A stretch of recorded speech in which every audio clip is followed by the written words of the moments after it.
Você já passou por algumas vitrines de loja na rua ou acessou o perfil de alguma loja no Instagram e de repente parece que você caiu num looping eterno? Tudo é igual, tudo a mesma coisa, você fica pensando, meu Deus, que caos, cadê a originalidade? E a pergunta que vem na cabeça é, quem é o dono dessa estética? De onde é que isso surgiu? Pois é, quando a gente fala de inspiração, de cópia, a gente já viu que tem uma linha bem tênue por aí. Mas a verdade é que ela é um dos motores dentro da moda. E quando a gente fala de roubar um design, nem sempre o direito e a lei concordam com o senso comum. Hoje a gente vai falar sobre propriedade intelectual na moda. O que pode ser registrado, o que não pode e o que todo esse sistema diz sobre a cultura em que a gente vive. E cá pra nós, eu acho que essa pauta pode mudar o jeito com que você olha pra uma roupa, tá?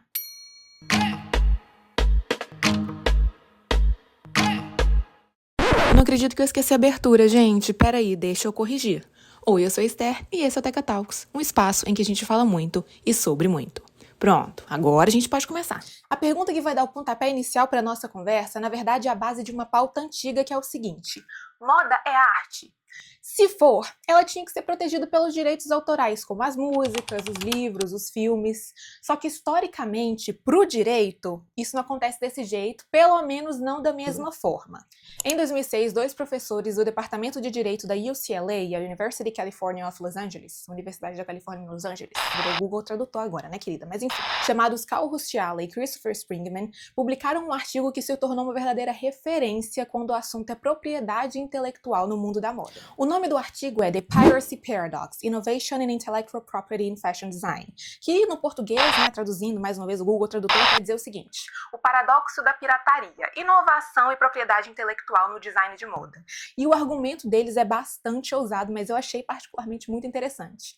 Para eles, é justamente essa falta de uma proteção robusta e específica da moda americana que faz com que ela seja movimentada. Isso, na verdade, não é um problema, é o motor que fomenta o funcionamento da indústria. Para eles, isso acontece porque quando uma tendência é copiada muito rápido no mercado, ela é disseminada muito rápido, então ela vai saturando com uma facilidade muito grande. E por isso, as pessoas que buscam status por diferenciação visual logo correm atrás da tendência nova. Então, basicamente, a premissa deles é o seguinte: a cópia gera novidade por meio da pressão. E isso, na verdade, tem um nome sociológico ainda mais antigo, porque em 1904, o filósofo e sociólogo alemão Georg Simmel escreveu um livro chamado Moda, em que ele descreve a moda como sendo um fenômeno resultante de duas forças simultâneas e contraditórias: a imitação e a diferenciação. As classes mais altas criam um estilo para se diferenciar. E aí, para poder se aproximar e tentar ficarem mais parecidas, as classes médias e mais baixas vão e imitam. Quando as classes mais altas percebem isso, elas novamente alteram seu estilo para se diferenciar de novo, e aí, mais uma vez, esse ciclo recomeça. Então, assim como os professores da UCLA descreveram que a cópia gera novidade por pressão, bem antes, o Simmel já tinha descrito isso no seu livro Moda, falando que a moda, na verdade, é o resultado de duas forças simultâneas e contraditórias: diferenciação e imitação. E isso mostra claramente pra gente que esse é um comportamento construído e fomentado culturalmente. A pressão social por meio da estética, da aparência e da moda sempre existiu.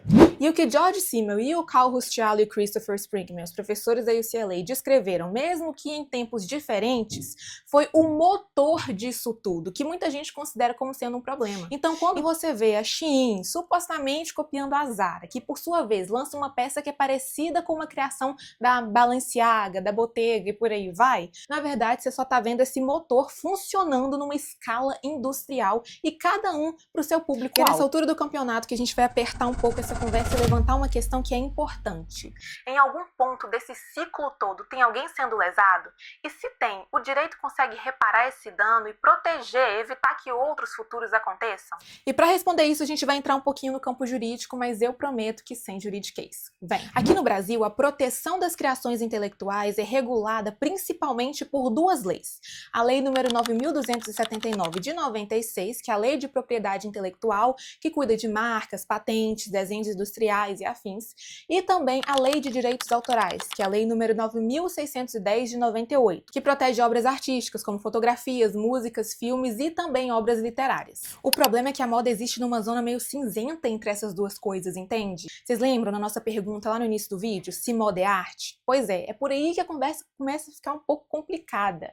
Isso porque a roupa tem uma função utilitária, ou seja, ela serve para cobrir o corpo. E o direito autoral protege majoritariamente, de uma forma mais geral, criações artísticas, expressões artísticas que independem da função. O que é que isso quer dizer? Você não pode registrar o corte de uma calça ou uma estampa como se fosse um poema, como se fosse uma música, mas você pode registrar o formato tridimensional de uma peça, o design visual como se fosse um desenho industrial, por exemplo. Você também pode registrar o nome da sua empresa como se fosse uma marca. Então aí a gente começa a perceber que para o direito brasileiro, a moda enquanto produto é muito mais protegível do que a moda enquanto arte. E aí a gente vai notando também que é necessária toda uma arquitetura jurídica para blindar alguns lados, enquanto alguns outros inevitavelmente vão ficar desprotegidos. E não é só no Brasil que precisa de toda essa arquitetura. A gente pode dar um pulinho lá nos Estados Unidos para exemplificar. Porque em 2017 chegou até a Suprema Corte um caso discutindo justamente a possibilidade de proteção de elementos de moda por meio dos direitos autorais. E foi o caso da Star Athletica contra a Varsity Brands. E a questão principal era se os elementos dos uniformes das líderes de torcida, como os zigue-zagues, as listras, os chevrons, podiam ser registrados e protegidos pelos direitos autorais. E o entendimento da Suprema Corte foi de que sim, contanto que esses elementos pudessem ser separados conceitualmente da sua forma utilitária e pudessem existir de uma maneira independente como obra de arte. O que é que isso quer dizer? Também seriam uma arte podendo ser reconhecida em outros elementos para além das roupas, ou seja, se eles estivessem aplicados em um abajur, se eles estivessem colocados em um quadro, eles também seriam tão distintivos e originais quanto. Eles não dependem da forma do uniforme das líderes de torcida, de serem aplicados especificamente naquelas peças para poder serem únicos. Eles existem artisticamente, independentemente de onde eles estejam e de que forma eles se apresentem. Deu para pegar? E a gente vai aproveitar que começou a viajar nesse vídeo, vamos sair lá dos Estados Unidos, vamos dar um pulinho lá na Europa, que tem uma proteção ainda mais abrangente. E particularmente eu penso que é porque lá é o berço mundial da moda. Então eles têm um olhar mais atento, mais carinhoso para essas questões. E lá as criações de moda podem sim ser protegidas pelos direitos autorais. E uma coisa que eu acho muito bacana é que lá eles têm duas formas de proteção. Uma a requerimento e outra independentemente de requerimento, e eu já vou explicar. Lá tem uma coisa que é chamada de design comunitário, e tem dois tipos: os designs comunitários não registrados e os designs comunitários registrados.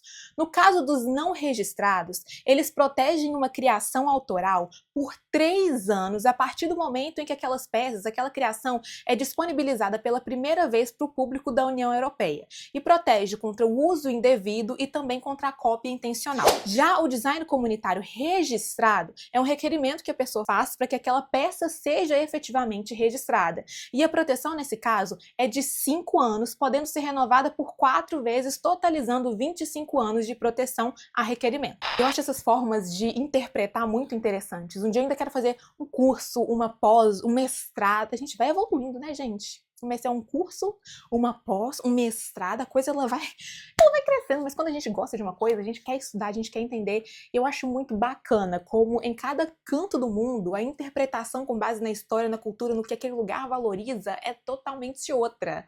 Nos Estados Unidos é de um jeito, aqui é de outro jeito, na Europa é de outro jeito, cada lugar tem... É fantástico, gente, o mundo é tão grande pra gente ficar com a mente presa em uma coisa só, em um lugar só. Eu tenho muita vontade de viajar, morar fora, estudar outras coisas, abrir ainda mais a mente e registrar isso tudo. Quem sabe, né? Fazer uma viagem, trazer pra cá uma viagem de pesquisa. Ai, seria muito incrível. Mas saindo dos meus devaneios e voltando pra cá, a grande questão, batalha contemporânea dentro do direito, não é sobre proteger um corte em si, mas é sobre proteger toda uma identidade de marca que envolve silhueta, cores, toda uma estética. E é por isso que o direito, às vezes, nessa área, ele dá uma patinada. Porque a velocidade do direito, da criação legislativa, é totalmente diferente da velocidade dessa esfera privada, principalmente da esfera privada do mundo da moda, das criações de moda. moda que são muito aceleradas. A criatividade, ela funciona num ritmo muito diferente da burocracia. E agora a gente vai para um caso concreto que vai deixar essa subjetividade toda ainda mais evidente e mais clara. A gente vai falar da briga que aconteceu entre a Christian Louboutin, aquela marca dos sapatos de solados vermelhos maravilhosos, um dia ainda terei o meu, são lindos, meu Deus, contra a Yves Saint Laurent, que é outra marca que um dia vai ter muitas peças no meu guarda-roupa, porque pense numa marca maravilhosa, principalmente a Yves Saint Laurent do Anthony Vaccarello. Gente, aquilo ali, pra mim, era o suprassumo, entendeu? Eu tô viajando demais nesse vídeo, gente. Eu já falei dos meus devaneios pessoais de vontade de conhecer o mundo, estudar o mundo por aí. Agora eu falei dos meus devaneios pessoais do que eu quero ter de peça de roupa no meu guarda-roupa. Hein? Vamos voltar pra cá. Louboutin e o solado vermelho, essa bênção desse solado vermelho foi o que causou essa disputa. Isso porque em 2008, a marca Christian Louboutin registrou no Instituto de Propriedade Intelectual dos Estados Unidos o solado vermelho como sendo, de fato, uma marca registrada e própria. Então ele adquiriu exclusividade sobre o uso daquele solado vermelho. E alguns anos depois, em 2011, a Yves Saint Laurent lançou uma coleção de sapatos e um desses sapatos era completamente vermelho, incluindo o solado. O que a Louboutin fez? Foi lá e processou. Só quem pode usar solado vermelho sou eu. O que você tá achando? Que isso aqui é bagunça? Me respeita! E o caso foi parar no tribunal, obviamente. E a decisão foi muito interessante, porque foi o seguinte: a justiça decidiu que sim, o solado vermelho é uma marca registrada, mas só quando ele é o diferencial da peça. O que isso quer dizer? Se o sapato que a Yves Saint Laurent lançou é todo vermelho, você confunde sola com o restante do sapato, você não consegue identificar o solado vermelho como sendo diferencial, aí ela não está infringindo nada, porque ela não está violando uma marca registrada, que é, nesse caso, o solado vermelho distintivo. Você conseguiu entender? Essa decisão foi muito interessante e foi muito clara, tanto de um ponto de vista jurídico quanto de um ponto de vista cultural, porque a justiça estabeleceu que o que cria sentido é a diferença. É justamente a distintividade que cria o direito e motiva a proteção. E fazendo um paralelo, foi essa construção que o filósofo e linguista suíço Ferdinand de Saussure, não tenho certeza se é assim que pronuncia o nome dele, eu devia ter pesquisado antes, me desculpa, devia ter pesquisado a pronúncia, né, porque eu pesquisei sobre ele. Bem interessante, quero me aprofundar para ler um pouco mais, achei interessante. Mas voltando, foi isso que esse linguista e filósofo estabeleceu e construiu lá em 1916, quando ele estava falando de linguagem, porque ele disse o seguinte, que um signo tem valor não pelo que ele é, mas pelo que ele não é.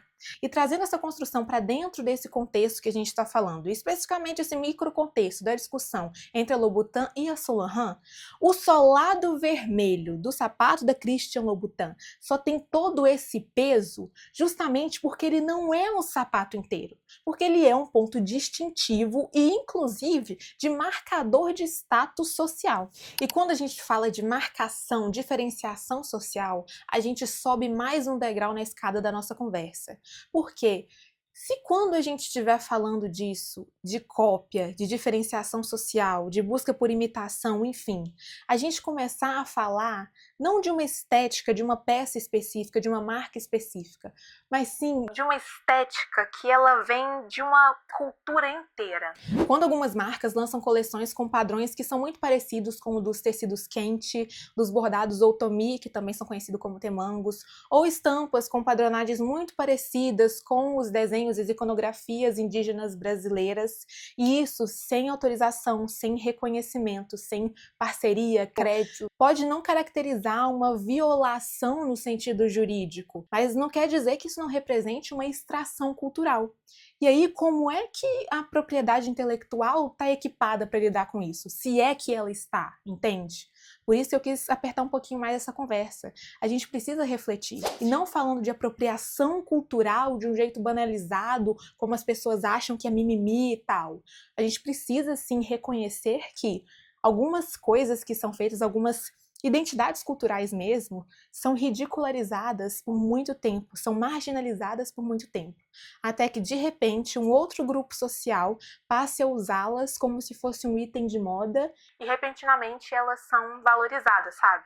É aí que está a contradição, é aí que está o peso dessa conversa inteira. E foi isso que o filósofo e antropólogo camaronês Achille Mbembe apontou no seu trabalho sobre necropolítica e capitalismo contemporâneo, que o colonialismo ele não acabou com o fim dos impérios, mas ele só se reinventou com novas maneiras e novas formas de capturar valor simbólico. E como eu acabei de falar, a moda é o campo em que essa reinvenção é mais visível. E depois de tanto andar e passear, a gente volta para a nossa pergunta inicial. Quem é o dono da estética? Quem é que é o dono do estilo? E a resposta é depende. Depende da jurisdição, depende do elemento específico, depende de como esse elemento foi registrado, depende do grau de distintividade e, principalmente, depende de uma conversa cultural que o direito ainda está aprendendo a ter. George Simmel, que a gente mencionou mais cedo, dizia que a moda é simultaneamente um mecanismo de integração social e diferenciação visual. As pessoas, elas querem parecer com o grupo para pertencer, mas ao mesmo tempo elas também querem se diferenciar para serem elas mesmas. E isso não é errado, é uma coisa, na verdade, muito comum a todos nós. E essa pergunta, quem é o dono do estilo, da estética, faz parte de um sistema que o próprio mercado construiu.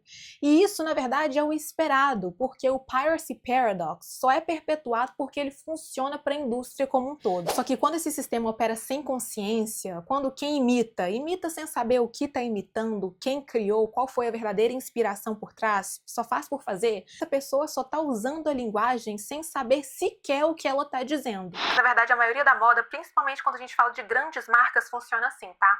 Além de diretores criativos, elas querem diretores também faturativos. E a moda, no fundo, é sempre uma forma de linguagem. E depois de tanto passear, devagar, refletir, conversar, chegamos ao fim de mais um Teca Talks. Eu posso te pedir uma coisa?